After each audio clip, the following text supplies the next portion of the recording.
Going on outside right now? Not a whole lot. A bit of light snow across the state. And I tell you what, crews are really going to take advantage of this lull in the snow to get ahead of all of the bands of snow that we have been tracking over the past couple of days, help to clean things up. For more on that, we have team coverage. We'll send it out to Greg Miller, who is out in Colorado Springs. What's going on, Greg? Hey Rachel, good evening. You know, think about it. These road crews have been going for about in 12-hour shifts for the last 6 days straight. They started on Saturday morning, and even though some traffic is moving along pretty well tonight, both on the state roads and the ones here in Colorado Springs, any break that they can get at this point is welcome as they try to battle what Mother Nature's been dealing us. This much snow even gives plows a hard time. One guy came up here and ended up getting stuck right here in front of our house, and another snowplow had to come up, pull up in front of him, threw out some dirt. This is why there's this whole big dirt pile right here. Pulled him out, and then they left. They didn't finish plowing. It's an adventure.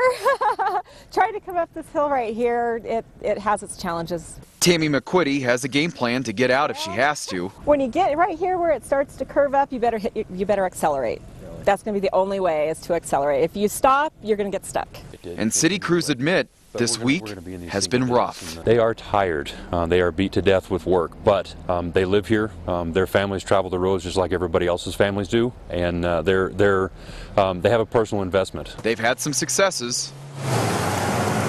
We're still cleaning up our primary routes and our secondaries, and we will slowly be moving into the residential areas. And have hit a few snow bumps along the way. Their biggest battle now, the bitter cold. The lulls that we have right now are giving us a little bit of an advantage, just because of the accumulation rates being down, but the temperatures are kind of slowing down the chemical reaction. Prepping plows for another storm with no real breaks in sight.